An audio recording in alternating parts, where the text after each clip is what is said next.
nós vimos a doença principal, que é a filáusia. Mas não para por aí. Existem 3 outras filhas pavorosas da filáusia.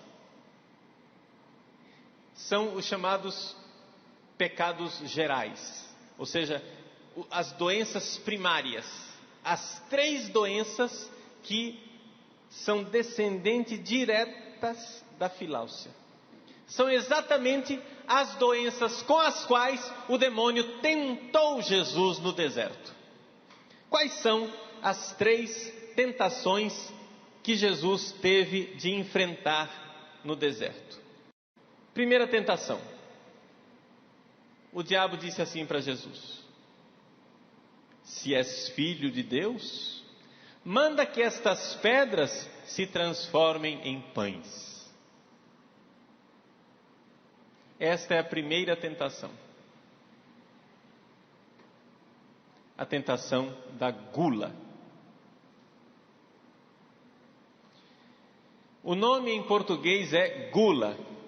Eu gosto de chamar com outro nome, que parece quase um nome de remédio, mas o nome em grego é gastrimargia, que quer dizer gastrimargia, né?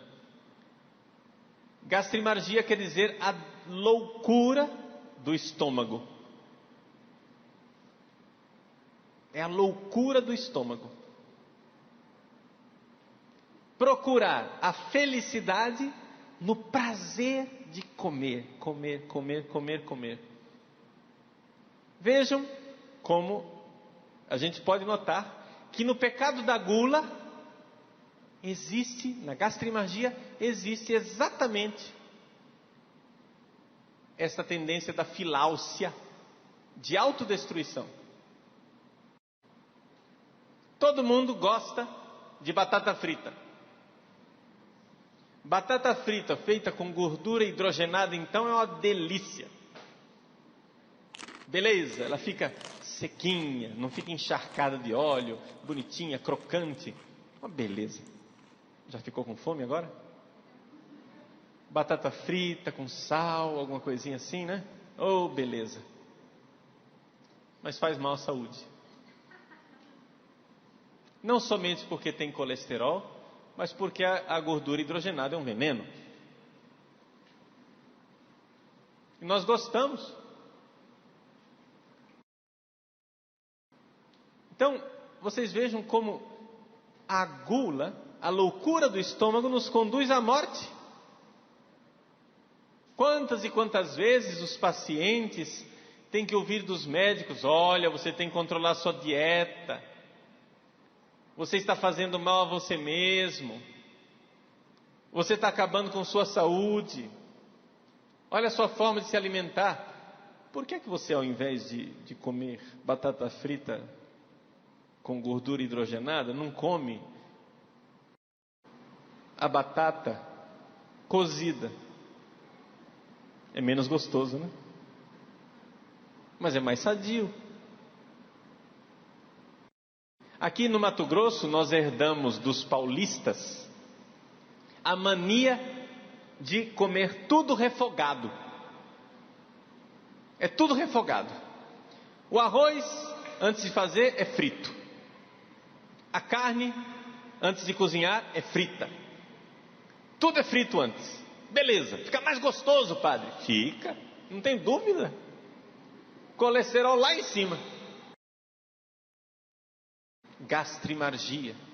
Primeira tentação de Jesus no deserto: a gula, a gastrimargia. A gula é a primeira filha da filáusia.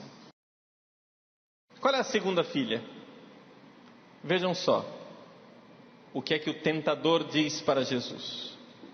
Ele levou Jesus até a cidade santa, Jerusalém, e disse assim: se és filho de Deus, joga-te daqui abaixo, pois está escrito: ele dará ordens aos seus anjos a teu respeito, e eles te carregarão nas mãos, para que não tropeces em alguma pedra.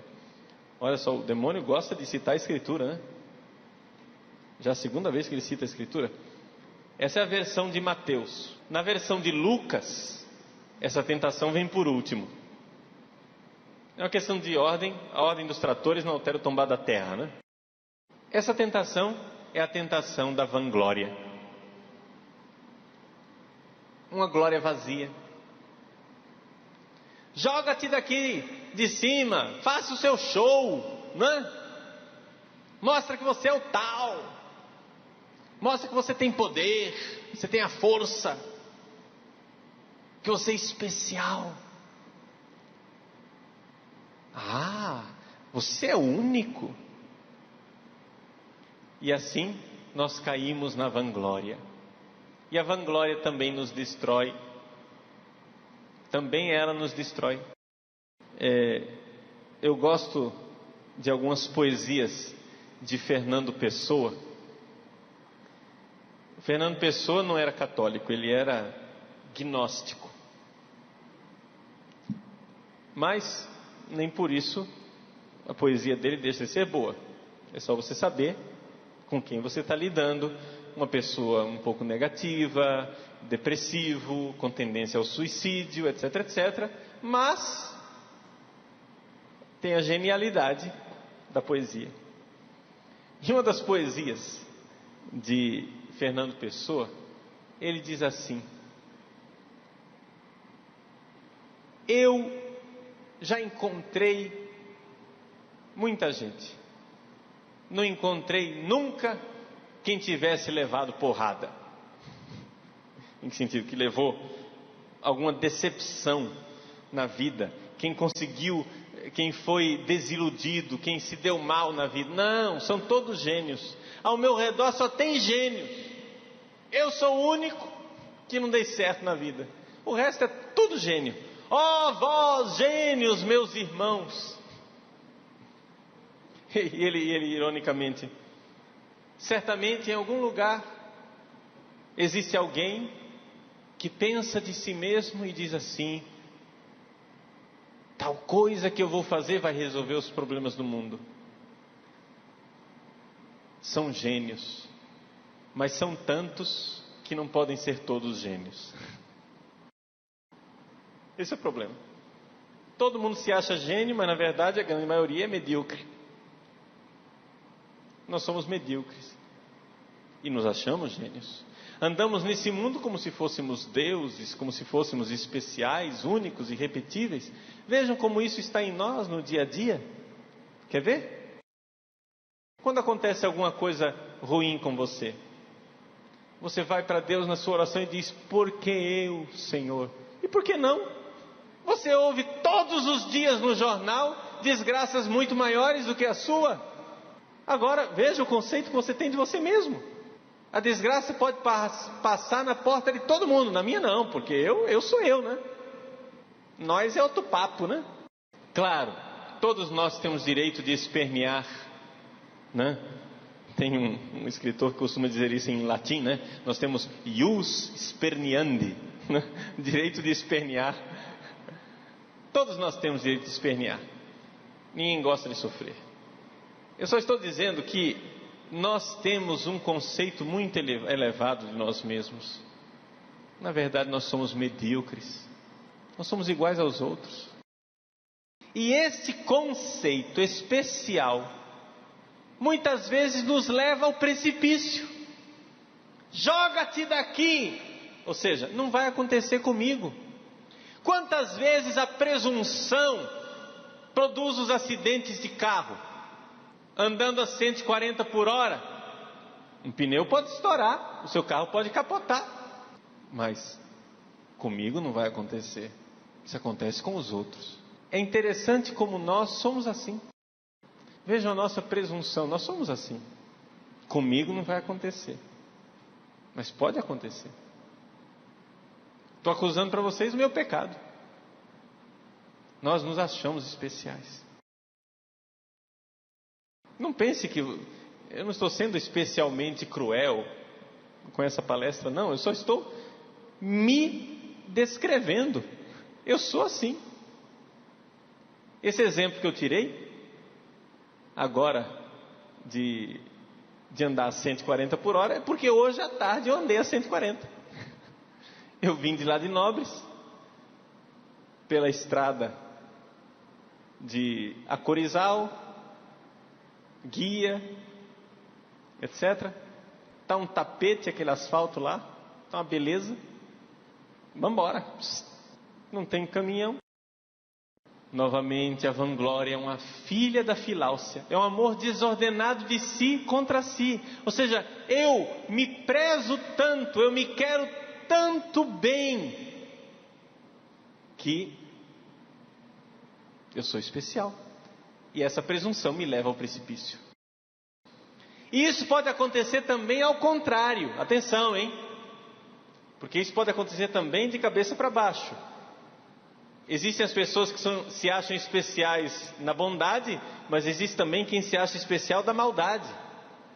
Tem um pregador pregando sobre o demônio, e aí de repente ele começa a rezar, pedindo a libertação.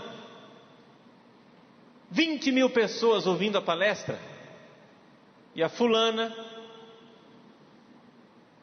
começa a manifestar o demônio ali. Não estou dizendo que o demônio não existe, existe. Não estou dizendo que o demônio não se manifesta, mas a possessão demoníaca começa com a vaidade de se achar digno dela. É um fenômeno histérico. De 20.000 pessoas, se o capeta tiver que infernizar alguém, vai ser eu. Entendeu? No meio daquilo tudo, é comigo que ele vai atazanar.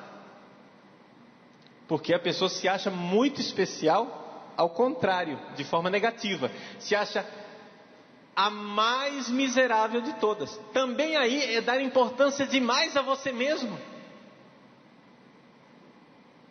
Então a possessão muitas vezes começa com a pretensão vaidosa de ser digno dela. Porque você abre a porta nesse momento.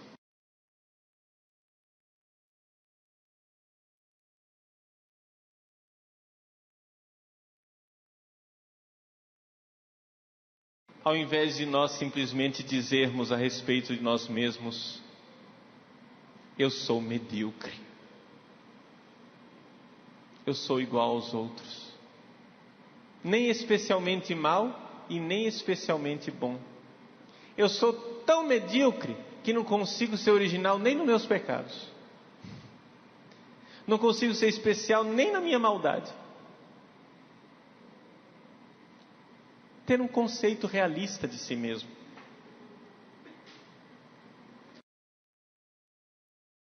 A vaidade nos conduz a uma certa psicose, falta de contato com a realidade. Você entra numa sala, tem 2 pessoas ali no canto rindo, estão falando de mim. Que nada! Mas o cara se acha tão especial, porque se tiver alguém fofocando, eu sou o assunto da fofoca. Eu estou aqui dando uma palestra, digo alguma coisa, uma pessoa sorri porque ela está lembrando de alguma coisa que aconteceu lá em casa. Ela sorri, eu digo: eu sou um gênio, veja só, estou conseguindo tocar os corações. Entendem? É assim, nós nos achamos especiais.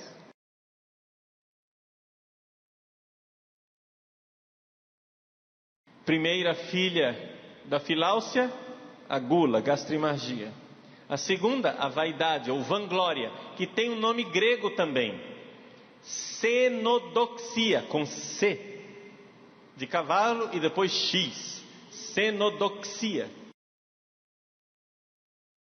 E qual é a terceira filha da filáusia? O demônio diz assim: mostrou-lhe todos os reinos do mundo e sua riqueza. Olha aqui, ó, tutu, bereré, bufunfa, dinheiro, tá? Mostrou-lhe todos os reinos do mundo e sua riqueza, e lhe disse: eu te darei tudo isso se caíres de joelho para me adorar. Vejam, a avareza, chamada em grego de filargíria.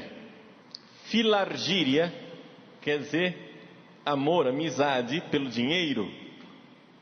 Filargíria com G, tá? Filargíria. A filargíria, ela é também uma filha da filáusia, ou seja, querendo me salvar, eu me perco. Muitas vezes nós achamos que iremos alcançar segurança, paz e tranquilidade no acúmulo dos bens. Mas é justamente aí que nós nos precipitamos na desgraça.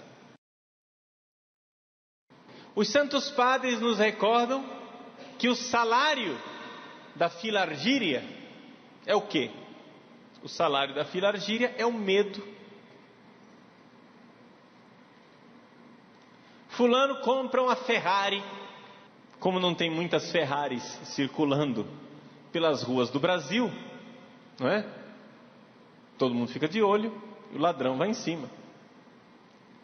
Mas vejam, por causa desta sua filargíria, dizer, não, eu vou gastar esse dinheiro, vou ter esse carrão, a pessoa começa a ficar apavorada. Ela para no semáforo, já começa a olhar, vai para casa, dá 5 voltas no quarteirão, para ver se não tem alguém rondando ela entrar em casa, finalmente aciona o botão da garagem para conseguir entrar. Alguém toca a campainha da casa, quem será? Por quê? Vejam, só para esclarecer bem as coisas, tá? Ter dinheiro não é pecado.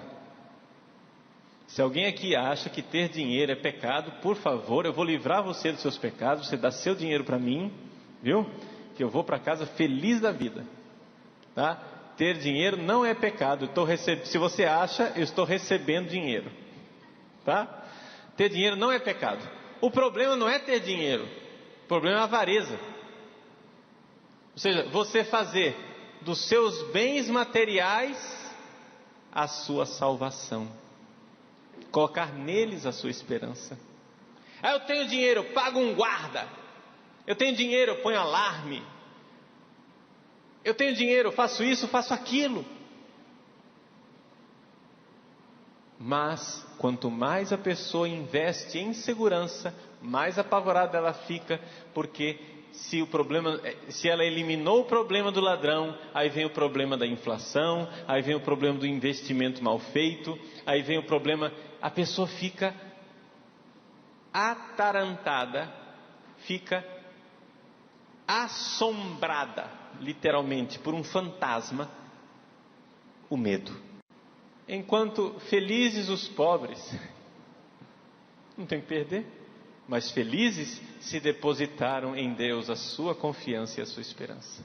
Então ter dinheiro não é pecado, o problema é colocar a confiança no dinheiro, ao invés de colocar em Deus.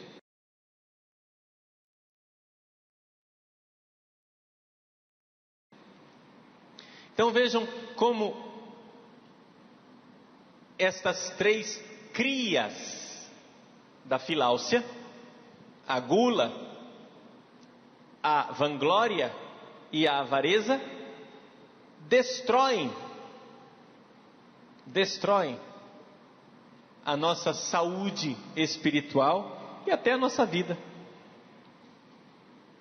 Essas tentações são elencadas no capítulo 4 do Evangelho de São Mateus.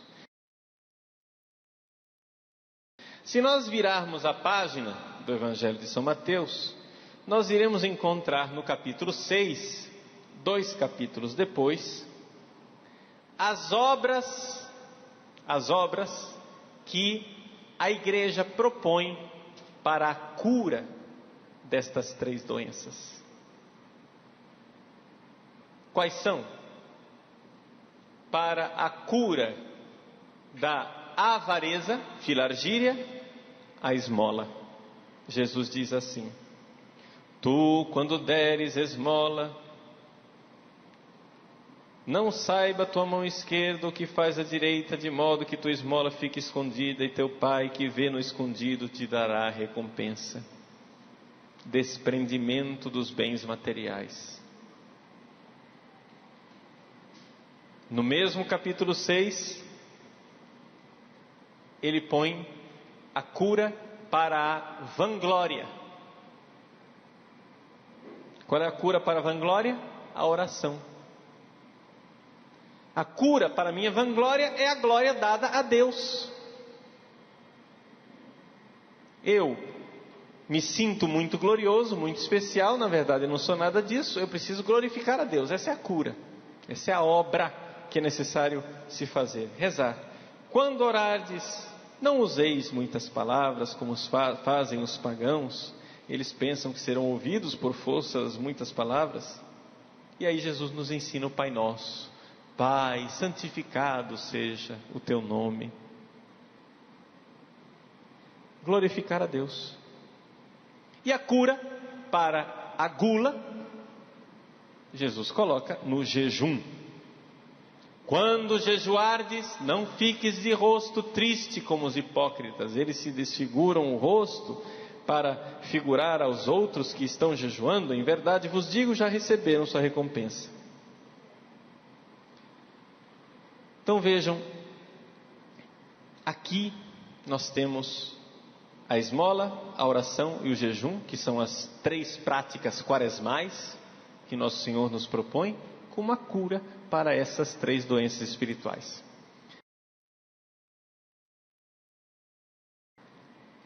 Eu gostaria de colocar aqui, justamente, que vocês notassem a arquitetura destas doenças espirituais.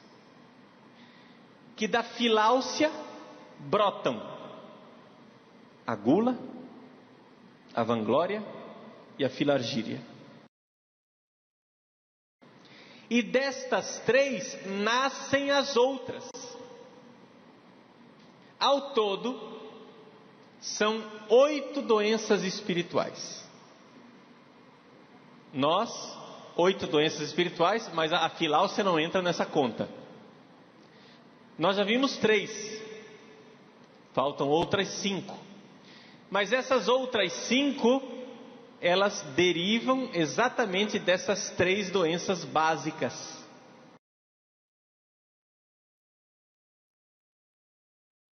Os próprios santos padres nos recordam isso.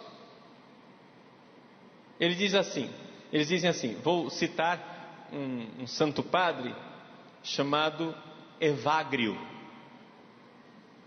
Evagrio Pôntico. Ele viveu no século IV.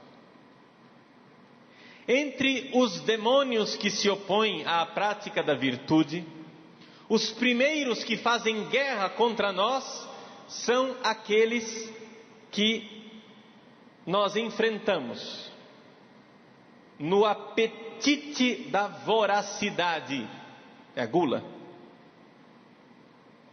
Aqueles que inspiram em nós o amor pelo dinheiro, a avareza, e aqueles que provocam a glória humana, a vanglória.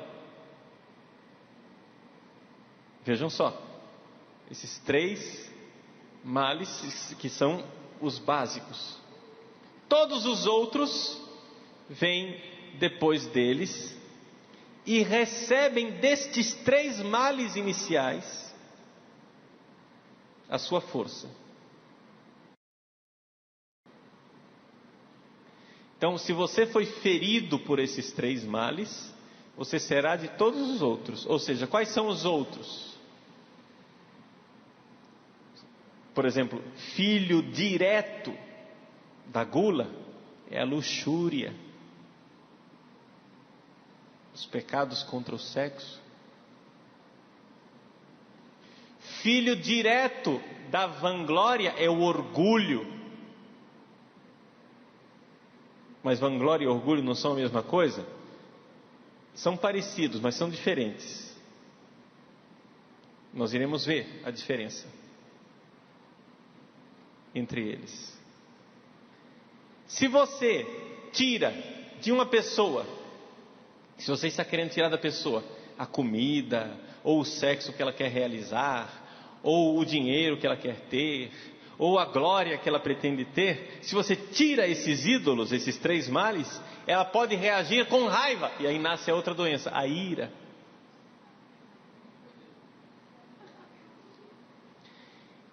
Mas se ela alcançou essas 3 coisas, e elas não respondem ao desejo do coração, elas então sofrem de um outro mal, chamado tristeza. Vejam como tudo nasce desses 3 males. E se, ao longo do seu processo de luta espiritual contra esses 3 males, a pessoa perde a força e a esperança, ela sofre um outro mal chamado assídia. Talvez de toda essa lista, a assídia seja o mais misterioso, que as pessoas nunca ouviram falar. Assídia com C, tá? Assídia.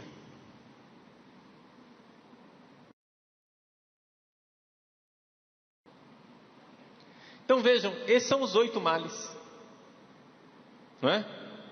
Os 8 males: gula, avareza, vanglória, luxúria, orgulho, tristeza, ira e assídia. Todos derivados desses 3 males fundamentais. Preocupa não, esses são as 8 doenças fundamentais. Tem outras, porque as coisas, claro, né? É claro, pode vir outras coisas, por exemplo, o medo, não é? São doenças que vêm depois, mas calma, ficamos com as 8 por enquanto. Então, Evagrio diz assim: não é possível cair na mão do espírito de fornicação se já não se caiu no espírito da gula. É uma lei espiritual essa. Por mais magrinho que você seja, se você tem problema de luxúria, né? Saiba que você tem o problema da gula. Por mais magrinho que você seja. Não existe ninguém, ainda é Evagrio quem diz isso, não existe ninguém que seja perturbado pela cólera, pela ira, se antes não foi combatido por alguém ou por alguma coisa por causa de comidas, riquezas e glórias. Não é possível fugir ao demônio da tristeza se não se foi privado de todas essas coisas. Nem se fugirá ao orgulho. E aqui Evagrio lembra que o orgulho é a primeira doença que nasceu do diabo, porque o pecado de Satanás foi o orgulho, não é? Se antes não tiver extirpado o amor ao dinheiro, raiz de todos os males, pois segundo Salomão, a pobreza faz com que o homem seja humilde. Aqui ele cita exatamente o livro dos Provérbios, capítulo 10, versículo 4. A pobreza nos faz humildes. O rico tende a ser orgulhoso. Em suma, é impossível que um homem se contraponha a um demônio se antes ele não foi ferido por estes 3 males fundamentais. Aqueles 3 males com os quais Jesus foi tentado no deserto. Esses são os fundamentais. Esses são os primeiros.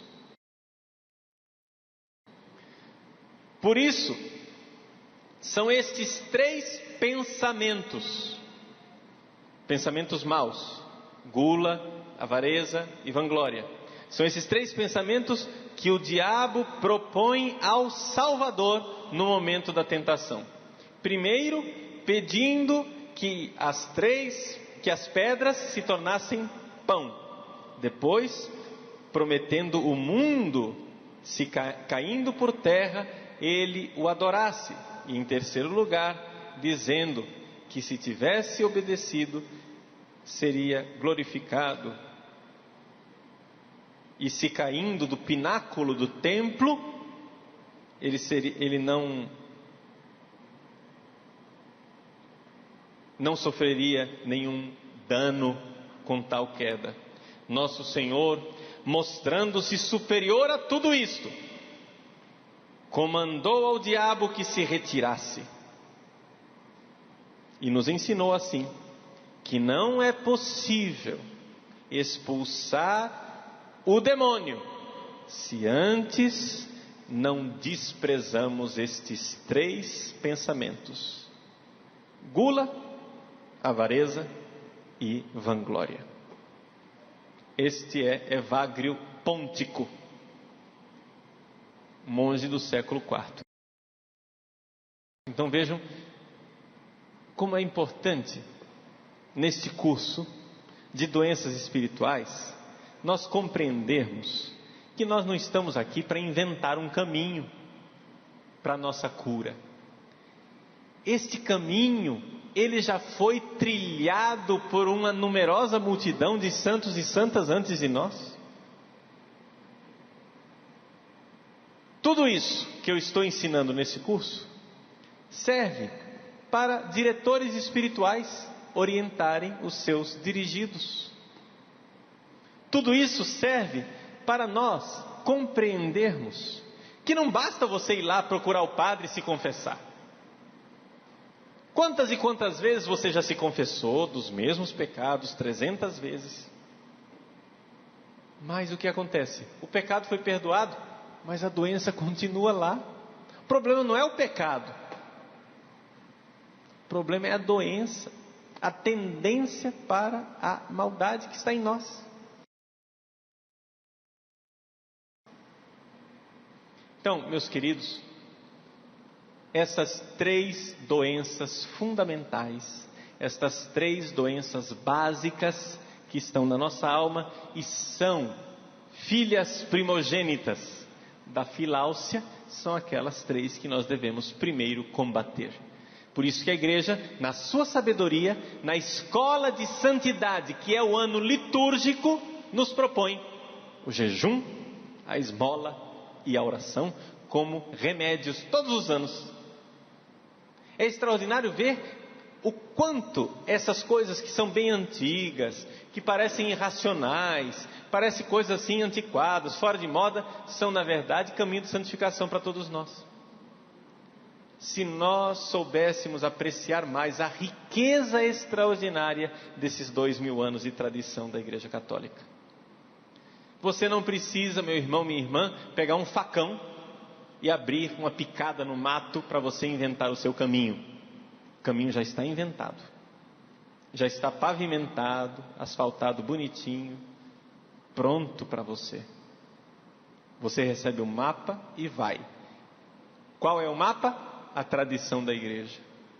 Os santos e santas que antes de nós trilharam esse caminho de luta espiritual. Esse nosso curso é um curso de luta espiritual. Esse curso quer ser, em primeiro lugar, um curso para que você se examine e comece a ver a necessidade de lutar contra as suas doenças espirituais. Mas quer ser também um instrumento para diretores espirituais, pessoas que se dedicam ao atendimento do SOS, pessoas que se dedicam à necessidade de ter que aconselhar as pessoas. Uma das maiores dificuldades que eu encontrei no início do meu sacerdócio foi justamente isso. Por incrível que pareça, eu estudei na melhor universidade de teologia da Igreja Católica, a Universidade Gregoriana, mas não recebi uma aula, nenhuma, para ser diretor espiritual. Eu cheguei a padre. Os meus primeiros anos no confessionário, eu ia no rumo. Então, vamos tentar isso daqui. E dava um conselho. Mas é necessário que o povo de Deus não seja usado como cobaia, para que a gente vá simplesmente no bom senso.